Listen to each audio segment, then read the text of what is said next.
Oke, Bapak sekalian terima kasih atas kedatangannya. Kenalkan nama saya Husin Wijaya. Jadi saya managing partner daripada Warhol Interactive Agency. Saya memiliki pengalaman yang cukup banyak di bidang konsultan, pemasaran begitu, dan saya juga mendapatkan berbagai sertifikasi daripada luar negeri untuk digital marketing. Dan saya di Warhol juga seringkali mengadakan webinar-webinar. Saya sedang menanti 1-2 rekan yang saya sudah kontak untuk membuat Warhol webinar yang ke-10 ya pada bulan depan. Dan semoga ini akan cepat segera kita bikinkan posternya gitu ya. Nah, saya memang berlatar belakang trainer juga. Saya sudah 13 tahun menjadi trainer dan saya juga pernah kerja secara profesional, jabatan terakhir saya direktur pemasaran, dan saya juga sekarang mentoring beberapa startup ya bersama dengan Instellar. Dan saya sendiri mengajar di MM Trisakti sebagai visiting scholar, dan kemudian saya juga kemudian menangani banyak perusahaan besar dan menengah di Indonesia. Dan saya sendiri sekarang membentuk satu podcast yang mungkin Bapak dan Ibu kalau ingin dengarkan podcast saya silakan saja ke Spotify atau Google Podcast atau Anchor.fm dengan channel Digital Plus atau nama saya Husin Wijaya. Jadi nanti di sana kita akan banyak mendengarkan isu-isu terkini, barangkali juga curhat saya juga begitu ya, mengenai pemasaran dan dunia digital terutama. Nah, saya sendiri ada di LinkedIn, saya sangat aktif di LinkedIn. Saya sekarang punya follower hampir 19.000, dan silakan saja kalau Anda ingin kemudian bergabung bersama-sama dengan saya di LinkedIn saya, gitu ya. Jadi silakan saja Anda ke podcast saya di Spotify atau Google Podcast untuk mendengarkan berbagai isu terkini mengenai digital dan marketing. Dan saya baru-baru ini meluncurkan produk training yang khusus sekali, unik sekali, karena kenapa? Karena saya melakukan safari terhadap 100 model manajemen kelas dunia. Jadi kita tahu bahwa ilmu manajemen itu sebenarnya ragamnya banyak banget, dan saya dari pengalaman saya sebagai konsultan, ini adalah dasar-dasar bagi rekan-rekan sekalian untuk kemudian menganalisa sebuah usaha, menganalisa sebuah kasus. Jadi bisnis analis, terutama bisnis analis, Anda harus punya kemampuan ini untuk kemudian tahu berbagai model ini. Nah, jadi batch yang pertama sudah selesai, setiap Sabtu kita selesaikan bulan lalu, itu berkaitan dengan sustainability management. Ya, jadi kemarin saya membahas 7 model sustainability, dan yang kedua ini kita akan masuk ke kelas yang kedua, batch yang kedua, yaitu tema besarnya adalah innovation and entrepreneurial atau entrepreneurship. Ya, jadi ada flow theory, ada adaptation innovation inventory, ada entrepreneurial process, disruptive innovation, dan macam-macam. Sekali lagi, ini hanya introduction, jadi semacam fondasi gitu ya, tapi ini safari yang luar biasa karena 100 model ya, kita akan memperkenalkan. Dan yang kedua, tanggal 2 Juli nanti saya akan juga mengadakan kelas 1 hari, judulnya Business Continuity, gitu ya, Business Continuity. Kita tahu bahwa berbagai krisis terjadi di mana-mana, tetapi ada perusahaan yang bisa berjalan dengan baik, tetapi ada yang tidak juga. Nah, yang dari pengalaman saya yang berjalan dengan baik ini, dia menggunakan sistem yang disebut dengan business continuity. Jadi nanti saya akan memperkenalkan berbagai model ini kepada rekan-rekan sekalian 1 hari, saya paparkan studi kasus juga, dan nanti saya memberikan juga bonus berbagai artikel berkaitan dengan future of plan, ya. Jadi bagaimana merencanakan di masa depan itu ya. Dan saya juga bentuk kelas namanya Basic Retailing Management, gitu ya. Sekali lagi ini saya masih survei-surveian. Saya butuh 3 orang lagi, sudah ada 3 orang yang mendaftar. Ini ada kelas tentang basic retailing. Gayanya nanti seperti kuliah intensif dan ada kerja kelompok, ada presentasi. Makanya saya butuh 6 orang minimal karena nanti kita perlu kerja kelompok dan presentasi. Pertemuannya kurang lebih mungkin 10 kali gitu ya, dan dihabiskan dalam 1,5 bulan kalau seminggu 2 kali bertemu. Dan ini cuma 2 jam, 2 jam. Nah, kita nanti kalau sudah ada 6, saya akan rundingan apakah kita mau pagi atau malam kelasnya ya. Sekali lagi, silakan saja kalau Anda ingin melihat kurikulum lengkapnya silakan saja ke Bitly ya, Bitly yang ada di poster ini, Bitly survei dash RM ini ya. Oke, kalau Anda ingin banyak bertanya tentang program saya, silakan saja chat saya secara pribadi. Oke. Jadi saya akan membahas mengenai introductions daripada apa yang sebenarnya digumulkan oleh Charles Duhigg. Jadi sebenarnya kalau kita ingin membaca sebuah buku dan menganalisa sebuah buku, kita harus punya modal untuk menganalisanya, gitu ya. Nah, karena Charles Duhigg bicara tentang habit, maka sangat baik kalau kemudian saya membahas tentang behaviorism, gitu ya. Jadi ini adalah ilmu tentang tingkah laku, gitu ya. Nah, ilmu tentang tingkah laku ini berkaitan dengan berbagai konteks gitu ya. Jadi misalnya tentang classical conditions gitu ya. Kalau kita perhatikan sebenarnya ilmu ini ilmu dari Ivan Pavlov ya. Jadi ini seorang peneliti dari Rusia yang sudah lama ya tahun 1900-an begitu. Tetapi ini teorinya sampai hari ini sangat memukau ya, sangat memukau. Kenapa? Karena dia berusaha untuk menjelaskan mengenai kenapa orang bisa bertingkah laku gitu ya. Jadi latar belakang seperti itu. Jadi pertama dia kemudian menjelaskan dulu tentang terms ya, tentang definisi-definisi. Pertama misalnya tentang unconditioned stimulus. Jadi apa itu unconditioned stimulus? Unconditioned stimulus itu adalah sebuah stimulus ya yang nanti mengarahkan kepada satu respon tertentu ya kan, tanpa ada training-trainingan gitu ya, tanpa dilatih dulu maksudnya. Jadi misalnya contoh makanan gitu ya, makanan itu adalah stimulus gitu ya. Jadi kalau kita melihat sebuah makanan di depan mata kita, maka kita nanti pasti akan merespons kalau kita lapar ya. Jadi nggak perlu latihan, jadi nggak perlu latihan, ini natural gitu ya. Jadi ini namanya disebut dengan UC atau unconditioned stimulus gitu ya. Jadi ketika kita lapar, lihat makanan, kita kemudian keluar air liur, dan kita lapar, dan kita pengen makan. Yang kedua itu adalah unconditioned response, gitu ya. Tadi adalah unconditioned stimulus, sekarang adalah unconditioned response. Jadi unconditioned response itu adalah singkatan UCR. Ini adalah respon yang terjadi secara natural dan otomatik, ya. Jadi natural dan otomatik. Jadi tadi stimuli tadi yang di depan juga ya, unconditioned stimuli juga sama, natural.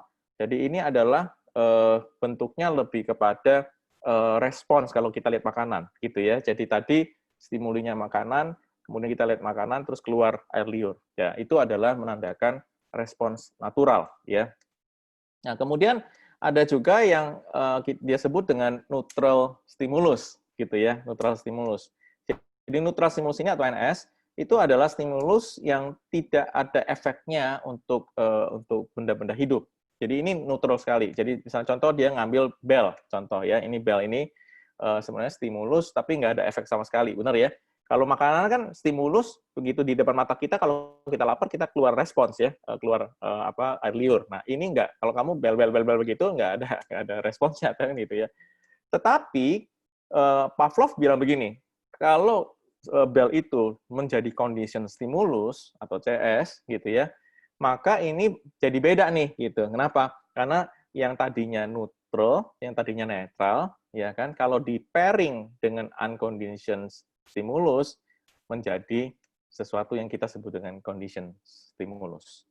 Jadi ketika ada bunyi bel gitu ya, kemudian misalnya sang anjing itu kemudian mendengar bel itu, kemudian di depan mata dia langsung ada makanan gitu. Nah, jadi dia langsung menganggap bahwa bunyi bel ini adalah makanan.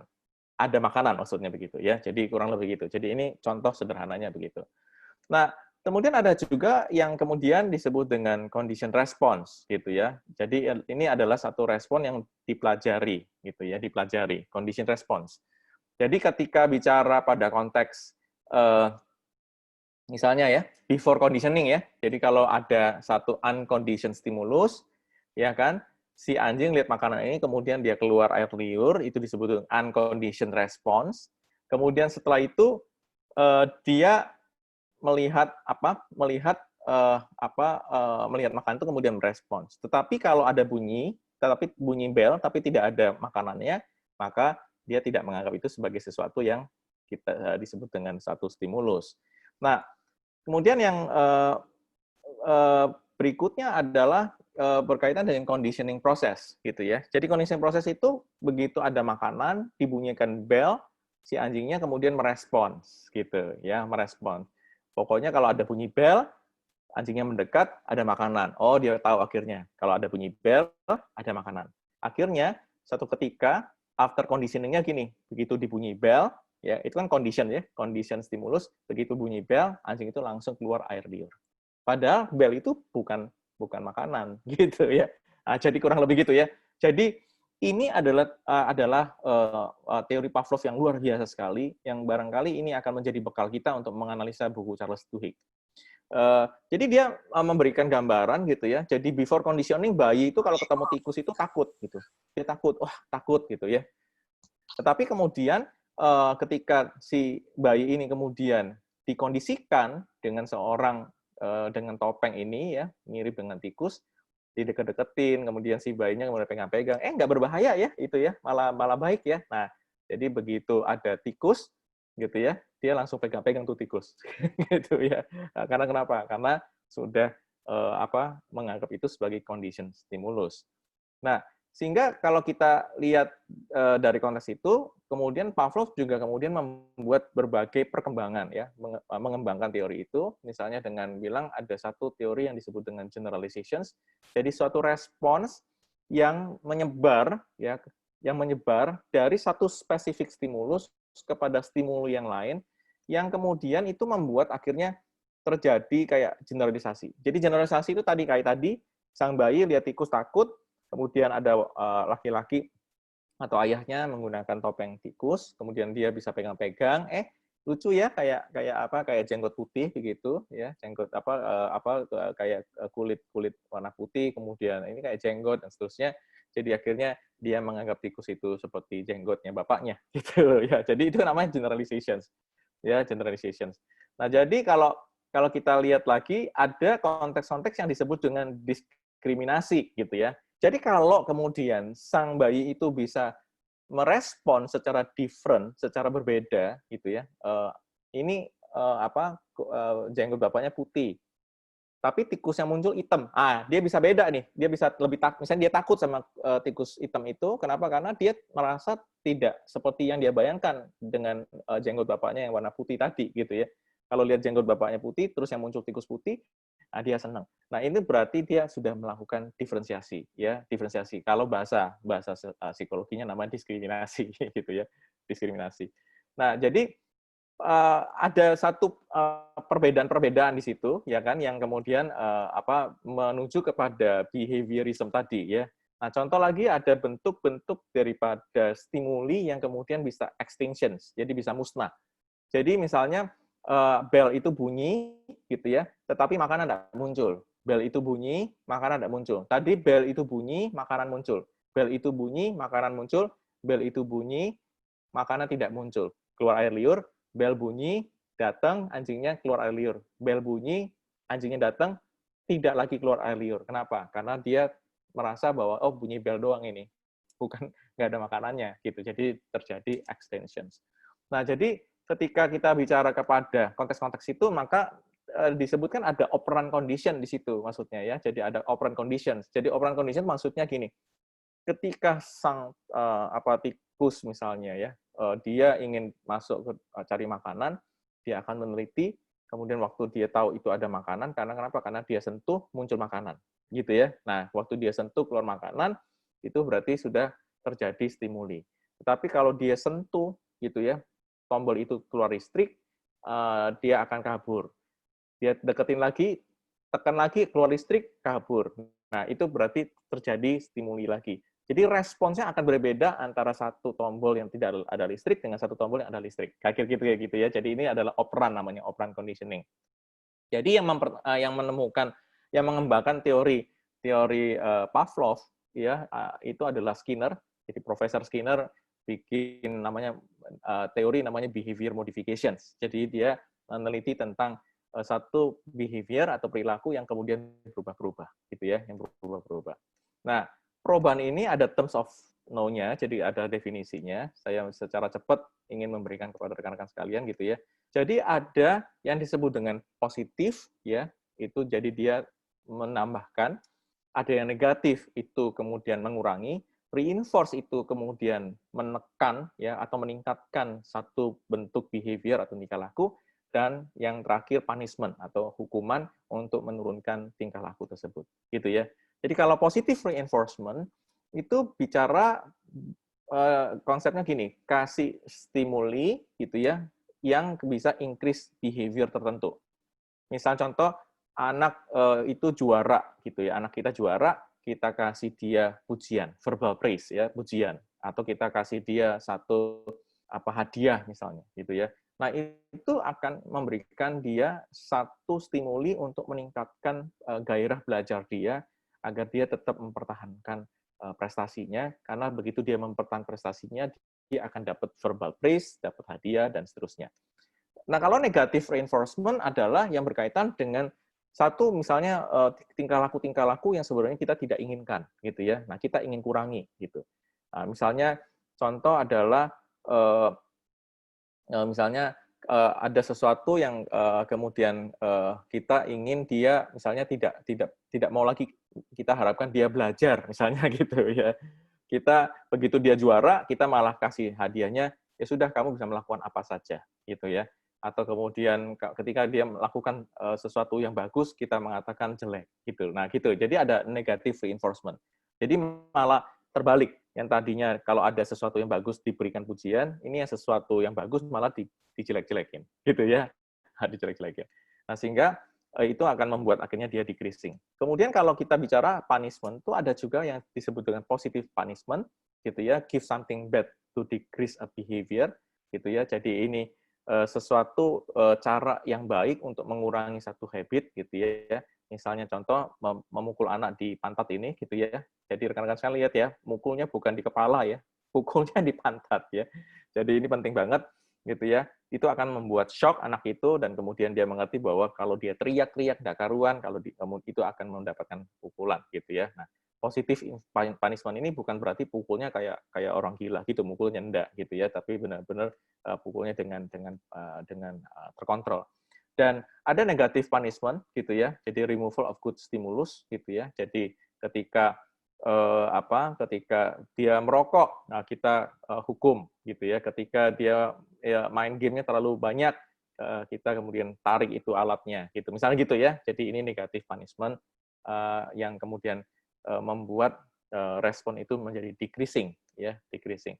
Jadi kalau kita lihat di chart itu sebenarnya yang kalau kita ingin menaikkan satu tingkah laku yang baik, kita harus giving good.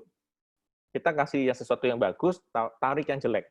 Kalau kita kemudian terbalik ya, kasih yang jelek, narik yang bagus, maka tingkah laku itu akan decrease. Ya, tingkah laku akan makin lama makin berkurang. Jadi ini Skinner nih, gitu ya. Jadi Skinner ini membuat teori-teori yang kemudian menambahkan Pavlov gitu ya, yang kemudian reinforce teori Pavlov, dan dari situ kemudian dia juga membuat satu cara bagaimana kita bisa reinforce, katanya gitu ya. Jadi rasio sama dengan behavior, interval sama dengan time, maksudnya adalah seperti ini. Jadi dia mengatakan sebenarnya ada fixed ratio gitu ya, ada fixed ratio. Jadi reinforcement itu ya, penekanan itu ya kan, itu sangat tergantung kepada berapa banyak behavior itu dikeluarkan gitu ya. Jadi misalnya dia bilang kalau kita kerja gitu ya, atau kita pengen dapat komisi, kita melakukan suatu pekerjaan tertentu dengan pola tertentu, begitu. Nah, pola itu kalau dilakukan terus-menerus, dia dapat reward. Pola itu dilakukan terus-menerus, dia dapat reward. Nah, kayak gitu ya. Jadi, gambaran gini, ya kan, 000x, 000x, ini kan ritme sebenarnya. Jadi, kayak gitu. Tetapi ada juga yang variabel, dia bilang. Variabel itu number of required response, di mana sebenarnya ini kayak respons atau stimulinya itu cuman tidak berurutan gitu ya, tidak berurutan. Jadi kamu lihat 0x, 000x, 000 gitu. Jadi dia tidak beraturan seperti misalnya mesin judi ini gitu ya, atau kemudian sales jobs katanya gitu ya, kebanyakan begitu karena ada rasionya tidak mudah ditentukan dan akhirnya cuma diambil average. Makanya ada teori Pareto gitu ya. Dan kita lihat dari fixed interval gitu ya. Jadi ini adalah reinforcement yang tersedia ya pada satu kondisi yang tidak ditentukan gitu, tidak ditentukan. Ditentukan oleh waktu gitu ya. Jadi ditentukan oleh waktu. Jadi sudah ditentukan. Jadi misalnya tiap jam ini bel sekolah bunyi ya, tiap hari ini dibayar gaji gitu loh. Jadi kayak ada seperti itu. Dan variabel interval adalah yang berkaitan dengan satu kegiatan variabel yang reinforce gitu, yang reinforce tetapi tidak beraturan gitu ya, tidak beraturan. Jadi misalnya cuaca, gempa bumi dia bilang telepon masuk itu tidak beraturan gitu. Sehingga kalau ini dijadikan satu grafik gitu ya, maka grafik variabel gitu ya, variabel itu ya, itu lebih kayak lurus-lurus gitu. Tapi kalau yang sifatnya fix, dia agak lengkung-lengkung misalnya gitu. Jadi dia meneliti ini sebenarnya untuk menentukan sebenarnya apa sih yang membuat kita itu kemudian bertingkah laku begitu. Nah, sehingga konsepnya itu nanti di dalam konsep of learning-nya itu nanti dia mengatakan bahwa ada primary, ada yang condition. Ya, jadi ada primary reinforcer, itu natural, misalnya makanan. Makanan itu primary reinforcer, jadi natural kan, gitu ya. Gitu ada makanan, ada minuman, ketika kita haus dan lapar kita akan makan. Tapi kalau condition itu adalah signal, ya signal. Misalnya tadi yang dia komisi tadi, ya misalnya. Nah, berbagai cara belajar itu ya kan yang disebut dengan tadi ya, ada variabel respon, ada variabel ini, ada fix respon dan seterusnya. Itu kemudian dicoba dijabarkan sebagai berikut. Jadi dia mengatakan bahwa terjadi misalnya kalau kita ingin satu sikap itu atau sifat itu atau variabel itu menjadi fix, maka dia mengatakan kita perlu memberikan feedback gitu. Jadi waktu kita latihan salah dikasih feedback. Ini salah, benerin. Kemudian kita latihan lagi, ini salah, perbaiki lagi dan seterusnya. Nah, jadi akhirnya dia sempurna. Jadi gitu ya. Jadi seperti main alat musik begitu ya, seperti main alat musik. Jadi ini adalah apa ya? Kalau kita sebut sebagai feedback gitu. Tapi ada juga yang disebut dengan transfer. Ada yang positif transfer. Jadi ketika Anda belajar gitu ya, sesuatu alat musik, kemudian enak ya gitu ya, bisa ya, cepat ya belajarnya gitu. Nah, ketika Anda merasa itu enak dan mudah, Anda akan cepat banget belajarnya katanya gitu. Tetapi kalau terjadi negatif transfer, waktu dia latihan ternyata, wah susah banget ya ini ya, mukul bola golf ini. Ini akhirnya menyebabkan dia tidak mudah untuk belajar gitu. Nah, ada juga yang berkaitan dengan praktis. Nah, ini kita sering dengar nih kalau praktis ya. Jadi satu repetisi, jadi satu pengulangan-pengulangan gitu ya berkaitan dengan satu stimuli dan respons gitu ya. Nah, yang berikutnya ini teori yang kemudian dikembangkan lagi oleh Alex Bandura gitu ya. Jadi Albert Bandura. Jadi Albert Bandura dia mengembangkan yang namanya teori social learning dan di dalam praktek ini sebenarnya dia mengatakan bahwa semua pembelajaran itu adalah situational, dia bilang ya, situational social, jadi social situations. Nah, sehingga dia mengatakan ada beberapa, tapi saya tidak ambil semuanya dari Albert gitu ya. Jadi dia mengatakan misalnya contoh ada imitation gitu ya, jadi disebut dengan observational learning, jadi imitation. Jadi ketika anak melihat orang tua, nanti dia akan belajar cara berbicara, cara habitnya orang tua, gitu ya. How you react to others, gitu ya. Nah, kemudian ada juga yang disebut dengan modeling, gitu ya, modeling. Jadi modeling ini satu behavior, tingkah laku yang dia lihat di sekeliling dia, dan itu makin lama makin jelas, makin kuat. Akhirnya dia mengikuti, ya, mengikuti. Nah, jadi rekan-rekan sekalian, ini adalah latar belakang ya dari teorinya Charles Duhigg sebenarnya. Jadi ketika kita lihat Charles Duhigg ini dia berusaha melihat dari sisi psikologi sebenarnya. Kebetulan memang dia seorang psikologi tetapi juga belajar bisnis, kemudian dia jadi reporter gitu ya. Makanya dia kemudian melakukan research dan akhirnya dia keluar buku ini dan best selling buku di tahun 2012 2013 begitu. Jadi ini the power of habit. Jadi ini sekarang saya bahas ini, nanti setelah saya bahas ini semua, silakan saja kita bareng-bareng kita membahasnya ya. Tapi kalau Anda ada pertanyaan, Anda boleh masukkan ke dalam chat sekarang ya. Oke, siapa Charles Duhigg? American journalist ya, kemudian dia banyak menulis buku-buku non fiksi gitu ya, dan akhir-akhir ini dia menulis tentang buku-buku tentang habit dan productivity.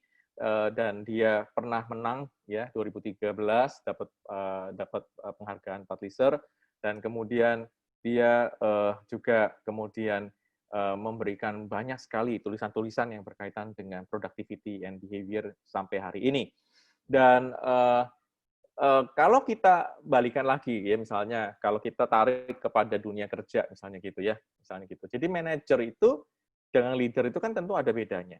Tetapi ada yang common di situ, ada yang sama ya antara manajer dan leader sini, yaitu adalah mereka adalah decision maker, gitu ya. Mereka decision maker. Jadi kedua orang itu adalah pengambil keputusan. Tapi ironisnya, menurut beberapa penelitian, ada kurang lebih 45% ya keputusan yang diambil oleh pemimpin itu sebenarnya karena habit. Jadi ini bukan real decision. Jadi ini karena dia ngambil dari habitnya sendiri, gitu ya. Jadi keputusan-keputusan yang diambil karena kebiasaan. Nah, sayangnya memang ada dua konteks ini, ya kan. Ada pemimpin yang jelek, ya bad habit, ada yang pemimpin yang good habit, gitu ya. Nah, mana yang sebenarnya lebih efektif, misalnya gitu ya.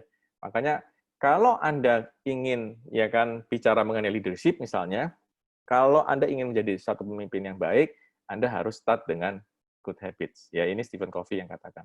Maka Charles Duhigg kemudian menulis satu definisi begini. Habit itu adalah something that program our brain consists of cue, routine, and reward. Jadi ini satu definisi yang sangat kontemporer, sangat sederhana, yaitu habit itu terjadi karena kita memprogram otak kita gitu ya, melalui proses cue, routine, dan reward. Gitu ya. Jadi tiga ini. Nah, jadi kalau Anda lihat lagi ya teori-teori yang dia pakai, di dalam bukunya dia bilang mengenai read maze test gitu ya, ketika seekor tikus kemudian berusaha untuk masuk, kemudian mencari makanannya gitu ya, dia tahu di sini ada dia tidak tahu di sini ada coklat, dia mencium, kemudian akhirnya dia berhasil menemukan coklatnya. Nanti besok-besok dia tanpa pikir lagi, dia tidak perlu cium-cium lagi ya, tidak perlu mengendus-kendus lagi, dia langsung belok ke tempat di mana ada coklat. Jadi ini adalah habit form, gitu ya, habit form. Nah, yang ini yang disebut dengan cue itu adalah ketika si tikus ini mencium ya bau coklat. Nah, gitu, cue itu. Kemudian dia jalan mencari coklat itu namanya rutin. Nah, nanti reward-nya adalah ketemu coklatnya. Kurang lebih gitu ya. Jadi teorinya seperti itu. Nah, ini ada satu video ya singkat saja dari Charles Duhigg, kita dengarkan baik-baik. Izinkan saya untuk kemudian mengoptimize dulu. Oke, saya sudah optimize. Imagine for a moment that you have a habit that you really want to change. Let's say, for instance, you go up to the cafeteria every afternoon and you eat a chocolate chip cookie. This habit has caused you to gain a little bit of weight. In fact, this habit has caused you to gain exactly 8 pounds, and your wife has started making some pointed comments. And when I say you, what I really mean is me, because this is a habit that I had that I just couldn't kick. To understand why that habit was so powerful and what it would take to change it, I had to learn how habits work. Every habit functions the same way.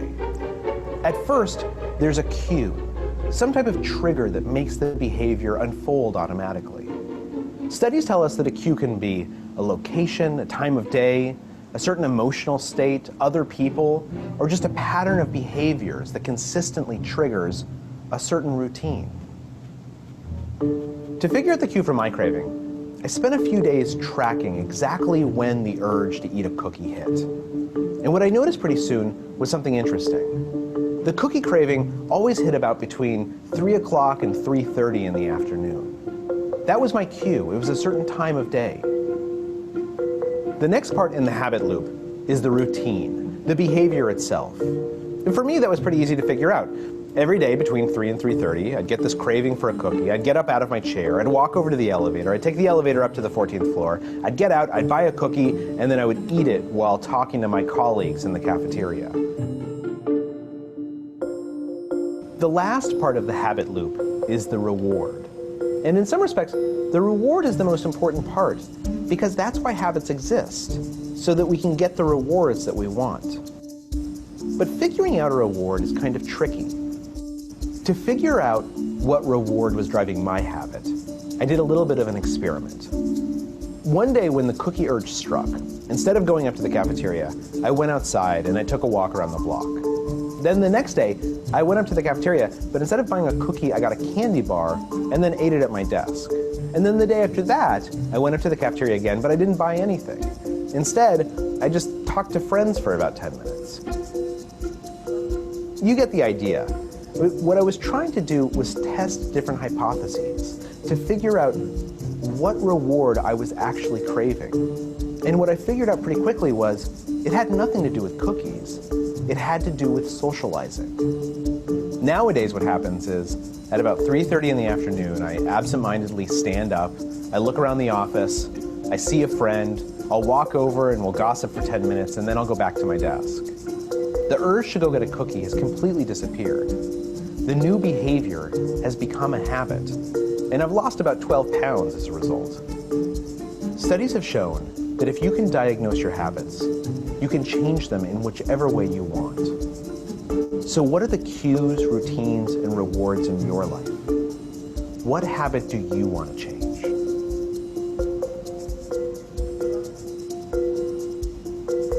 The power of habit. Jadi ini adalah penjelasan dari si Charles Duhigg ini berkaitan dengan apa yang terjadi dengan situasi kondisi yang dia sebut dengan cue, rutin dan reward gitu ya. Jadi cue itu adalah trigger gitu ya, trigger yang kasih tahu ya otak kita untuk kemudian secara otomatis pergi ya dan mencari gitu ya, mencari rutin tadi. Nah, rutin itu adalah kegiatan fisikal, mental, atau emosional yang kemudian mengikuti daripada trigger tadi gitu.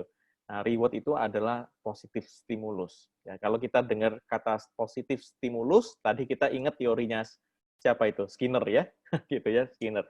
Jadi ketika kita bicara pada konteks ini, menurut Charles Duhigg, cara kita merubah habit sebenarnya sangat sederhana, yaitu kita harus tahu dulu triggernya apa dulu. Kenapa kita melakukan rutin itu gitu? Jadi dia tadi di dalam videonya mengatakan saya bangun jam 3, kemudian ke kafetaria, dapat kue, terus saya makan kue, akhirnya setelah itu saya balik lagi ke meja. Kemudian besoknya saya jam 3 bangun lagi, saya ke kafetaria, tapi saya tidak makan kue, saya makan coklat gitu. Saya beli coklat. Saya makan terus balik lagi ke meja. Nanti besok saya datang lagi ke kafetaria, tapi saya tidak beli kue, tidak beli coklat. Saya ketemu dengan teman saya di situ, kemudian ngobrol. Gitu. Jadi dia mengatakan, sebenarnya kita bangun dari tempat duduk kita jam 3 itu ngapain sih sebenarnya? Gitu. Cari kue, cari coklat, atau kemudian ngobrol sama teman. Gitu. Nah, akhirnya dia mengatakan bahwa ternyata kita itu sebenarnya cue-nya itu adalah kita itu jam 3 itu bosen, dan kita pengen cari teman. Gitu. Akhirnya terjadilah yang disebut dengan habit jam 3 bangun untuk nyari teman gitu loh. Nah, sehingga habit itu sangat penting sekali karena setiap bagian daripada kegiatan kita yang sifatnya otomatis itu adalah habit. Maka kita ini adalah sebenarnya kumpulan daripada habit-habit. Ya, jadi kita ini adalah kumpulan habit-habit. Nah, yang menarik daripada Charles Duhigg adalah dia membahas dari sisi bisnis. Nah, ini yang saya mau kasih masukan ke rekan-rekan. Satu tips, satu hints ya untuk Anda. Jadi ini bagus sekali kalau Anda ingin buat produk baru atau Anda ingin buat produk Anda itu menjadi laku gitu ya. Pertama adalah begini. Jadi satu ketika itu ya kan ada orang itu kemudian dia itu melihat ya bahwa kayaknya masyarakat itu perlu pasta gigi gitu. Pro pasta gigi. Nah, jadi dia membuat pasta gigi ya dengan alasan tentang kesehatan mulut gitu. Tetapi waktu dia menjual pasta gigi ini, ya, dengan konsep kesehatan mulut, nggak ada yang beli. Nggak ada yang beli. Kenapa? Karena orang tidak sadar tentang kesehatan mulut gitu. Nggak sadar dengan kesehatan mulut. Dia merasa mulutnya baik-baik aja. Nah, akhirnya orang ini ya Hopkins ini kemudian dia mencoba untuk mencari ya Q, dia bilang gitu, Q. Dia mencari Q. Q-nya apa? Yaitu ya, dia menemukan bahwa gigi banyak orang itu rupanya itu banyak warna kuningnya. Nah, setelah dia cek warna kuning itu apa, ternyata itu adalah sejenis apa ya, lapisan begitu, lapisan ya apa kita sebutnya apa nih, lapisan kotoran lah begitu, tapi kemudian berubah jadi warna kuning begitu. Nah, akhirnya dia menemukan Q. Jadi waktu dia berkomunikasi ke pasar tentang pasta gigi ini, dia mengatakan bahwa coba ya angkat jari tanganmu, ya kan, kemudian coba masukkan ke mulut, pegang gigimu, kemudian kamu coba nggak gosok-gosok-gosok ini, dan pasti kamu menemukan ada semacam lapisan begitu. Nah, lapisan ini membuat gigi kamu kuning. Mau nggak kamu beli pasta gigi ini, kalau dipakai rutin, ininya hilang, lapisannya hilang, dan mulut gigi kamu akan menjadi lebih putih. Nah, ketika dibuat begitu laku keras gitu, sehingga akhirnya sampai hari ini semua orang pakai pasta gigi. Gitu. Ya, sampai hari ini semua orang pakai pasta gigi. Kenapa? Karena dia ketemu Q-nya. Q-nya adalah bukan kesehatan mulut, tapi Q-nya adalah lapisan film kotoran yang melapisi gigi yang warnanya kuning itu. Gitu loh. Jadi kalau kita ingin create habit gitu ya di dalam konteks produk, maka kamu harus bisa ya kan membuat atau mencari tahu tentang Q gitu ya. Jadi Q ini yang kemudian menjadi rutin, dan rutin ini akan kemudian dapat reward. Kalau reward itu bagus, nanti dia akan terus menjadi rutinitasnya. Nah, sehingga saya banyak membaca buku-buku tentang olahraga gitu ya. Banyak pelatih-pelatih mengatakan bahwa mereka para pemain itu bukan do extraordinary things, tetapi mereka sebenarnya follow habits ya. Jadi mereka ada habits-habits yang bagus yang mereka gunakan. Nah, jadi habits-habits ini tergantung kepada apa? Tergantung kepada belief gitu ya, kepada beliefs, kepada apa yang kamu yakini gitu ya. Jadi kalau beliefs ini digabung dengan satu habit, maka ini akan menjadi sesuatu yang luar biasa sekali. Nah, kemarin saya di kelas batch 2 ya di kelas 100 model, saya membahas teori dari Profesor Mihail. Profesor Mihail dari Hongaria itu buat buku judulnya Form gitu. Dan di Form itu dia mengatakan ada tiga aspek inherent yang membuat orang menjadi inovator. Satu adalah dia punya clear goal, kedua dia punya atensi dan fokus, dan yang ketiga itu dia sangat menikmatinya. Nah, saya rasa belief itu adalah sesuatu yang kita sebut dengan enjoyment itu ya. Jadi yang ketiga itu. Nah, kalau clear goal berkaitan dengan tadi Q gitu ya. Dan attention itu, fokus itu adalah bersifat rutin begitu ya. Jadi ketika kita bicara kepada konsep itu, maka kemudian dia banyak membahas juga mengenai contoh-contoh yang lain gitu ya. Misalnya contoh dia mengambil satu contoh dari Alcoa. Misalnya contoh terjadinya kecelakaan kerja ya di dalam pabriknya. Nah, kemudian Alcoa ini, Paul O'Neill ini CEO dari Alcoa membuat satu kegiatan yang berdasarkan dari power of habit ini, yaitu Q-nya itu injury, dia bilang kecelakaan itu ya kecelakaan kerja. Kemudian dia membuat rutin report. Jadi setiap kali ada kecelakaan kerja, report datang gitu ya. Kalau report itu bagus ya kan dan menyelesaikan masalah injury, tadi dia kasih reward. Sehingga akhirnya semua orang di dalam pabrik itu atau di dalam organisasinya itu berbondong-bondong untuk apa? Untuk membuat solusi begitu ya tentang safety. Sehingga akhirnya terjadi habit yang disebut dengan safety habit. Sehingga terjadi zero injury di dalam workplace-nya. Nah, misalnya gitu ya. Jadi ini adalah konteks yang yang menarik yang diceritakan oleh Charles Duhigg di dalam bukunya. Jadi sebagai satu kesimpulan gitu ya, Charles Duhigg di dalam bukunya dia mengatakan ini, how to shape habit gitu ya. Satu dia bilang identify routine gitu ya. Kedua experiment the rewards. Ketiga isolate the cue. Keempat have a plan. Jadi pertama adalah dia mengatakan identify the routine. Jadi kita lihat rutinitasnya, ya rutinitas customer. Customer itu kalau datang ke tempat kita tuh ngapain dulu, gitu ya. Nah, ini ada berbagai penelitian-penelitian di dalam retail, makanya retail management itu kompleks sekali dengan isinya dengan behavior sebenarnya. Jadi behavior, jadi understand the behavior, kenapa dia berubah, kenapa dia tidak berubah. Ingat tadi teori dari Pavlov, ada unconditioned, ada yang condition, ya stimulus, ada condition dan conditions response. Jadi ketika bicara mengenai itu, maka kita bisa tahu ya kan kenapa orang tidak bertingkah laku seperti ini, kenapa dia bertingkah laku seperti ini. Yang kedua adalah eksperimen dengan reward. Jadi ketika ada terjadi perilaku yang kita tidak inginkan, kita harus kasih dia reward atau disreward. Kalau istilah Skinner tadi, jadi ada operant conditioning gitu ya. Jadi ada operant conditioning. Jadi dibuat kondisi-kondisi tertentu beroperasi gitu ya. Nah, yang berikutnya adalah berkaitan dengan isolate the queue gitu ya. Jadi begitu kita tahu ada satu queue, kita coba isolate, kita coba kecilkan queue-nya dan kita tes, maksudnya gitu ya, kita tes. Jadi begitu kita ketemu queue-nya, kita tes. Jadi seperti tadi pasta gigi tadi bilangnya ini untuk kesehatan mulut kok nggak berhasil jualan ya, di isolate, dikecilin maksudnya. Oh berarti mesti ngomong tentang gigi nih, begitu ya. Jadi ada satu produk ya juga sama kasusnya dengan Power of Habit, yaitu pewangi baju itu loh Bapak Ibu sekalian ya. Jadi kalau baju itu diserika, setelah diserika disemprot-semprotin pewangi gitu ya.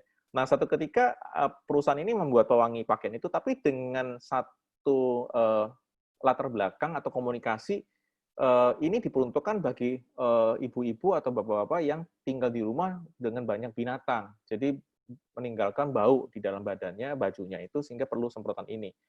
Nah, ternyata nggak laku-laku produk ini. Kenapa? Karena ternyata orang yang sama hidup dengan banyak binatang di rumah itu, dia punya hidung ini, indera penciumannya itu kebal sudah.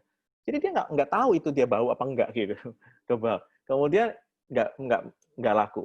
Akhirnya dia robah lagi cara komunikasinya, dia isolate the queue, ya melakukan isolasi the queue, dia mengatakan bahwa ini diperuntukkan bagi orang yang sebenarnya ingin tampil percaya diri, ya tampil percaya diri. Jadi kalau kamu pakai ini, kamu akan tampil percaya diri, dan itu langsung meledak-ledak saja. Gitu ya produknya. Tadinya produk nggak laku, akhirnya jadi produk laku, gitu ya. Jadi ketika kamu sudah isolate the queue, ya kita harus bikin planning, gitu ya. Bagaimana queue ini bisa jadi rutin dan kemudian bergerak dengan rutin karena ada reward. Gitu. Jadi sebagai take away, rekan-rekan sekalian, jadi habit itu dictate nearly everything. Kita memang bagian dari habit. Kalau kita lihat teori Pavlov, Skinner, kemudian Albert, ya Bandura, kemudian kita tahu bahwa kita ini sebenarnya adalah bagian daripada behavior atau habit gitu.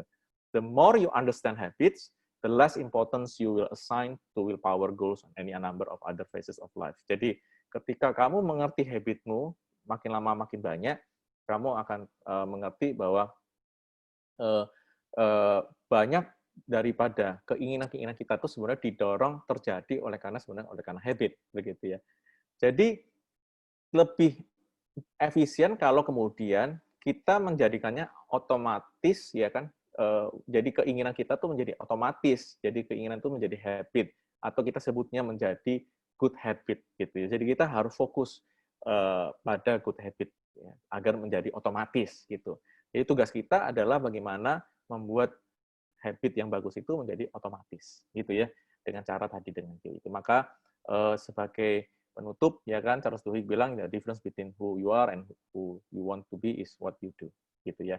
Oke, rekan-rekan sekalian, inilah sekilas ya summary daripada buku ini buat rekan-rekan semua. Mudah-mudahan kita sudah punya latar belakangnya, gitu ya. Bagaimana teori daripada behavior itu ya, dari Pavlov, Skinner, kemudian Bandura. Kemudian setelah itu kita bawa ke lebih kontemporer, yaitu Charles Duhigg di dalam buku Power of Habit, gitu ya. Sehingga demikian apa yang saya ingin sampaikan kepada rekan-rekan semua. Mari kita berdiskusi, rekan-rekan sekalian. Kita berdiskusi untuk mendalami apa yang kita dengarkan hari ini. Silakan, rekan-rekan sekalian. Ada pertanyaan nggak? Oke, ada pertanyaan gitu. Bagaimana jika ada dua perusahaan kompetitif dan melakukan behavior survei customer sama-sama, gitu ya? Eh, jadi yang sebenarnya begini, kalau perusahaan itu melakukan survei terhadap behavior itu, ya kemudian mereka melakukan hal yang sama, akhirnya yang menentukan ya segmentasinya, gitu ya. Jadi sebenarnya behavior ini sebenarnya kan adalah inherent ya di dalam produk itu atau inherent dari perusahaan itu. Kemudian berusaha dipakai untuk mengindus atau menstimuli ya masyarakat atau segmen itu untuk kemudian mengikuti apa yang kita mau.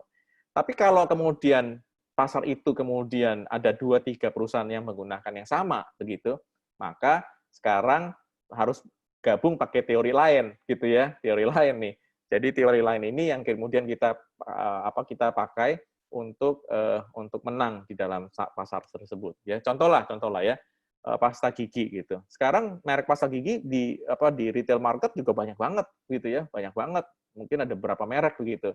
Nah, sehingga terjadi apa? Terjadi persaingan. Nah, ketika sama-sama ya behavior-nya sama, ya Q-nya sama, reward-nya sama, maka terjadi yang kita sebut dengan generik gitu. Nah, generik ini tidak boleh terjadi, maka kita gunakan konsep lain. Kita sebut diferensiasi. Makanya terjadi diferensiasi gitu ya. Sehingga memang the power of habit ini ya kan kalau terjadi persaingan harus ditambah dengan ilmu-ilmu lain agar menjadi satu aktivitas ya yang lebih solid gitu. Ya, tentu seperti itu gitu ya. Oke. Terima kasih ya Pak Kelly, terima kasih. Yuk, ada yang lain?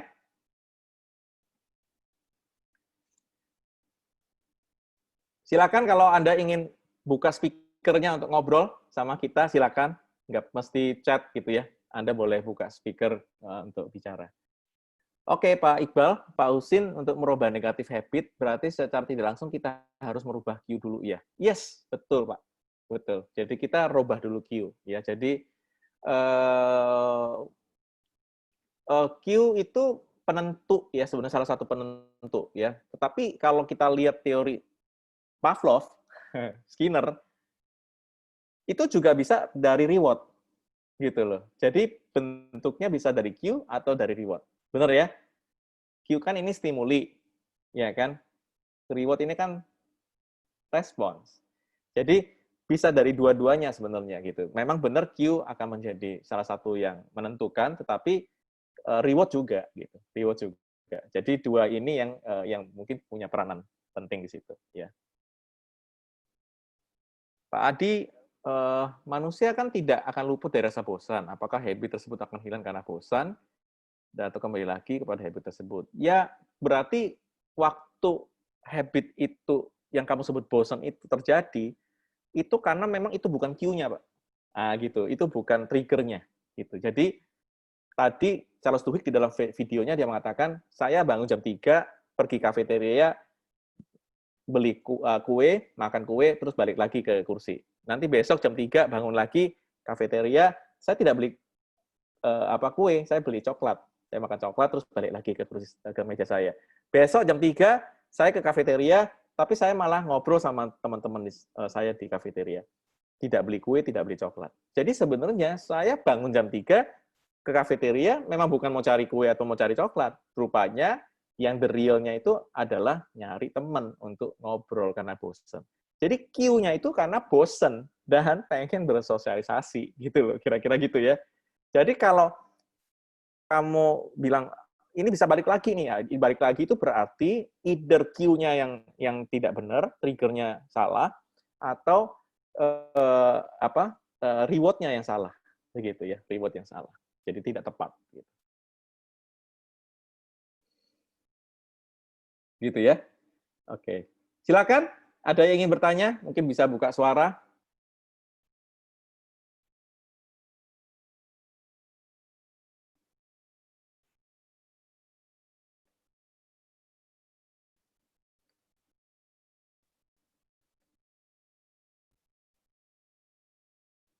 Yes. Apakah ada pertanyaan?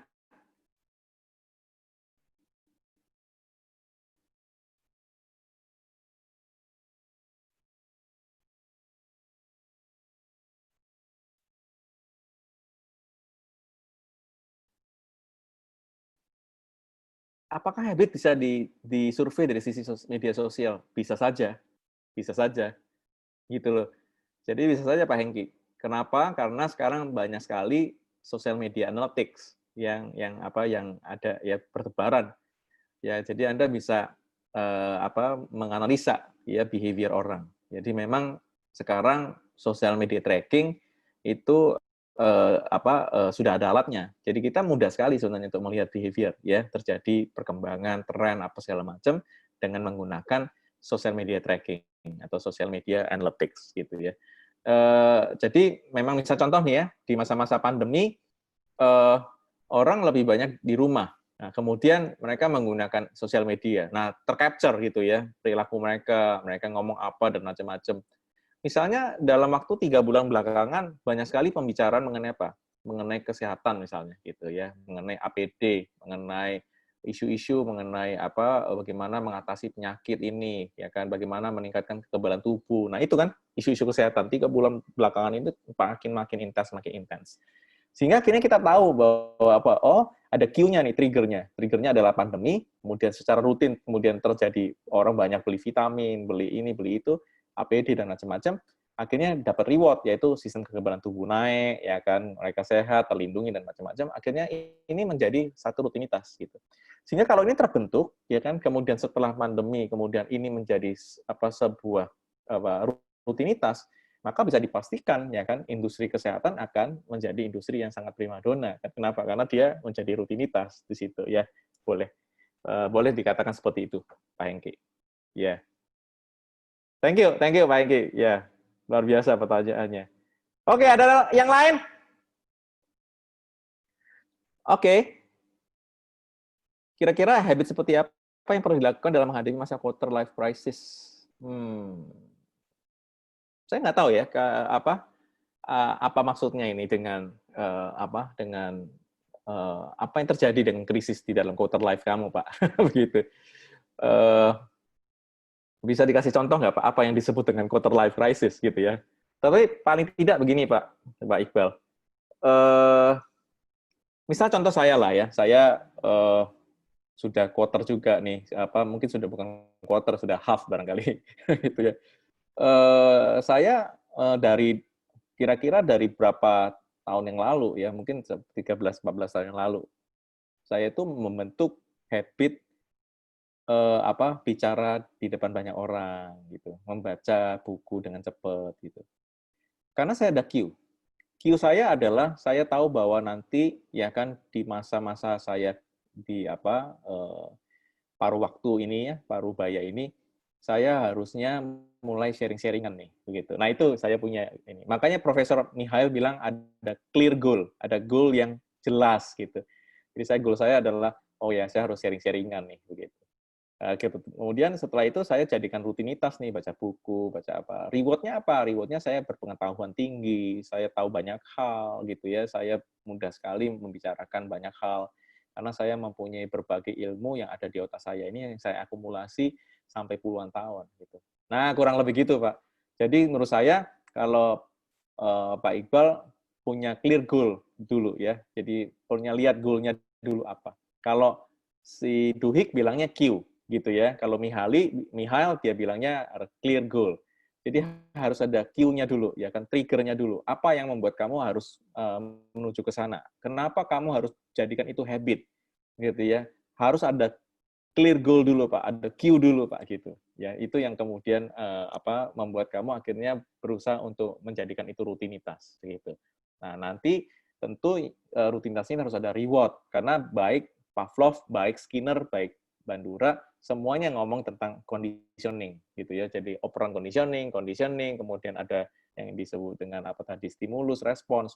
Jadi selalu setiap kali ada stimuli pasti harus ada responnya. Nah, ini yang penting nih buat Bapak kalau misalnya contoh lah ya, Bapak dan Ibu ada yang merokok nih, targetnya pengen tidak merokok karena tahu merokok akan mengganggu kesehatan di masa yang akan datang. Ya harus ada Q-nya dulu gitu ya. Apa yang membuat kamu akhirnya harus keluar? Apa alasannya? Kenapa kamu harus keluar dari rokok? Oh, melihat di sekeliling banyak yang kena kanker misalnya. Nah, kamu takut penyakit kanker gitu. Nah, itu adalah cue yang kita sebut dengan hipotesis cue gitu. Saya tidak akan merokok karena saya takut kena kanker. Nah, tapi waktu dirutinkan gitu, itu ternyata nggak berhasil misalnya, ya. Alasan itu nggak berhasil, berarti hipotesa itu gagal. Kamu harus cari another cue, Pak, cari cue yang lain gitu ya. Kenapa saya tidak merokok? Nah, jadi nggak boleh lagi pakai alasan tidak ingin kena penyakit kanker. Jadi harus yang lain gitu, ya. Nah, itu terus diuji coba, maksudnya dirutinkan. Kalau itu kemudian dapat reward-nya, Pak, berhasil, nah itu berarti benar gitu loh ya. Kalian berarti melakukan yang disebut dengan habit gitu. Demikian ya, Pak. Gitu ya. Izin bertanya, Pak. Banyak sekarang orang tidak bisa lepas dari gadget. Mohon info cue yang kuat supaya bisa mengimbangi tidak ketergantungan lagi. Iya, Bu. Ini Pak Tio ya. Sorry. Pak Tio. Ini teman saya ini. Ya, Pak Tio memang benar ya. Sekarang kita kecanduan gadget ya, kecanduan gadget. Tetapi kan sebenarnya gini, gadget itu netral ya. Kalau menurut teori daripada Pavlov, handphone itu netral sebenarnya, ya kan dia kayak bel, netral. Jadi kalau dia tidak digabungkan dengan unconditioned response gitu ya, dia tidak akan terjadi apa-apa. Maksudnya gini, tadi kan bel netral, tapi kalau ada makanan, bel ada makanan, tiba-tiba jadi satu condition gitu ya, condition response. Nah,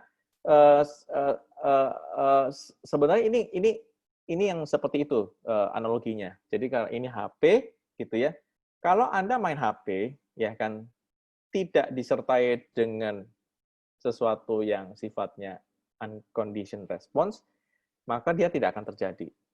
Kalau kita pakai HP ya kemudian terjadi misalnya terjadi misalnya kita malah pengen lihat lagi, maka ini akan menjadi satu habit gitu ya, karena terjadi continuity dan reward. Karena reward ini membuat kita jadi makin happy. Jadi misalnya contoh, Anda main Instagram gitu ya, Anda masuk ke Instagram sebenarnya buat apa gitu. Kalau itu buat untuk mencari informasi tentang produk, ya kan, tahu tentang kompetitor, ya kan, begitu kamu sudah tahu tentang kompetitor kamu melakukan apa, sudah tahu produk yang kamu cari apa, kamu akan stop, tidak akan pakai gadget lagi, karena Anda hanya mencari itu. Tapi kalau kemudian kamu mengeneralisasi, nah gitu Pak, ya, Skinner nih, mengeneralisasi. Begitu pakai handphone, lihat Instagram, tujuannya apa? Reward-nya itu adalah pengen lihat gambar-gambar yang menarik-menarik misalnya gitu. Nah, itu akhirnya menjadi generalisasi. Setiap kali Anda buka handphone, pasti Anda langsung ingat Instagram dan pengen lihat gambar-gambar menarik gitu. Karena kamu tahu bahwa tiap hari pasti ada gambar-gambar menarik. Nah, itu akhirnya menjadi habit. Akhirnya kita kecanduan sama gadget. Gitu ya. Jadi sekali lagi gadget itu sangat netral. Kalau kamu menggunakan gadget itu tanpa kemudian jadikan responnya atau stimulinya ini menjadi natural gitu. Kurang lebih gitu ya, Pak. Jadi harus dibuat spesifik maksudnya gitu ya. Tujuan kamu main gadget itu apa gitu. Gitu ya. Oke, terus Pak Adi, pada era 4.0 banyak perusahaan yang mengembangkan bisnis berdasarkan habit negatif dari masyarakat, misalnya perusahaan jasa antar jemput. Jadi malas keluar maksudnya Pak ya, orang jadi malas keluar gitu. Nah menurut saya bukan tergantung cara pandang ya Pak ya. Kalau lagi masa pandemi seperti ini disebut positive reinforcement Pak, bukan negatif Pak. Begitu ya. Jadi sudut pandang Bapak nih yang penting nih gitu ya. Cue-nya Bapak nih. Kalau Bapak menganggap itu sebagai negatif karena masyarakat akhirnya tidak bersosialisasi, ada di rumah terus, it is true Pak, itu akan menjadi negatif, ya kan? Kenapa? Karena adanya fasilitas itu membuat orang jadi malas keluar. Tetapi kalau kemudian di masa-masa pandemi, kemudian ada muncul fasilitas ini justru menjadi positif kan Pak sebenarnya gitu ya, jadi positif. Jadi sekali lagi memang ini cara pandang sih ya. Nah ini satu bagus nih Pak, ya satu contoh yang bagus sekali dari Pak Adi yang kita bisa belajar ini, bahwa ternyata cue rutin dan reward akan sangat tergantung kepada cara pandang gitu ya, cara pandang. Jadi seperti pas tadi lah gitu, cara pandang ya. Kalau yang buat cara pandangnya kesehatan mulut gagal, kemudian dia lihat ke dalam, isolate the cue, kemudian dia menemukan ya gitu ya. Jadi mungkin saran saya adalah jangan lihat ini ya Pak, jangan lihat negatifnya dulu, lihat positifnya juga gitu ya. Jadi Anda juga fair nanti lihatnya. Seperti itu. Kemudian Anda boleh kemudian menentukan, ini kamu mau bilang ini sebagai negatif atau positif. Begitu ya. Wih, thank you very much. Wah, ini pertanyaannya dahsyat-dahsyat nih sebenarnya ya. Dahsyat-dahsyat. Oke, ada pertanyaan lain?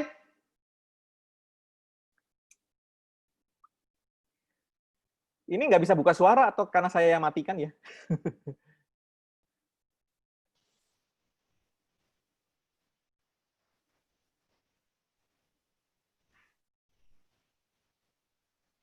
Ya, oke. Kalau tidak ada pertanyaan lagi, mungkin kita perlu menyelesaikan ya sesi ini.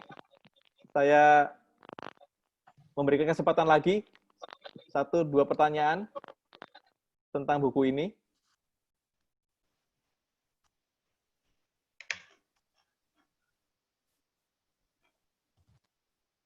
Oke, kalau tidak ada pertanyaan, saya minta rekan-rekan untuk foto bareng yuk. Ya, kita foto bareng yuk. Ini perdana Learning and Doing Community-nya. Tolong dibuka video sama-sama, yuk kita foto bareng agar kita bisa ada kenang-kenangan ini. Kenang-kenangan. Thank you very much loh ya Bapak sekalian. Jadi kita akan coba membahas lagi di bulan depan. Saya belum menemukan buku yang tepat. Buku bagus banyak, cuman yang tepat untuk kita diskusi bareng saya belum temu gitu ya. Kalau rekan-rekan ada saran, monggo silahkan email ke saya, Pak, ini bukunya bagus nih, nanti coba saya lihat-lihat gitu ya. Dan rekan-rekan sekalian, saya juga menerima loh, kalau Anda dengan baik hati mau nyumbangin e-booknya. Nyumbangin buku yang bagus, e-book yang bagus untuk saya lihat. Sekali lagi, saya bukan ingin dapetin buku dari kalian, bukan. Tetapi saya ingin coba lihat, kemudian kalau saya baca bagus, dan rekan yang memberikan buku itu bisa menjadi tamu kita di dalam pembahasan book summary ini, ya saya malah minta dia untuk jelasin gitu ya, minta Bapak Ibu menjelaskan ya. Jadi nanti saya jadi moderatornya aja gitu ya. Jadi kita bareng-bareng nanti mengembangkan apa ini. Silakan dibuka videonya. Yuk, Mar, tolong difoto ya, Mar. Oke. Thank you. 3, 2, 1. Oke. Sudah. Sudah? Oke, thank you very much. Terima kasih rekan-rekan sekalian ya sudah bareng-bareng dengan saya. Terima kasih atas bantuan support-nya luar biasa untuk Pak Hengki, ya kan, Pak Tio, ya, teman-teman yang lain, Iqbal, Pak Iqbal, Pak Andri Tanu, dan kawan-kawan. Pak Hengki, terima kasih ya. Wah, ini teman saya nih, Pak Hengki nih, teman SMA ini. Teman SMA ya. Senang banget bisa ketemu dia di tempat ini. Thank you very much ya. Oke, sampai jumpa ya. Kita bertemu lagi nanti ya. Nanti saya akan umumkan YouTube channel-nya. Thank you very much. Thank you very much. Makasih, Pak. Sama-sama, Pak. Sama-sama.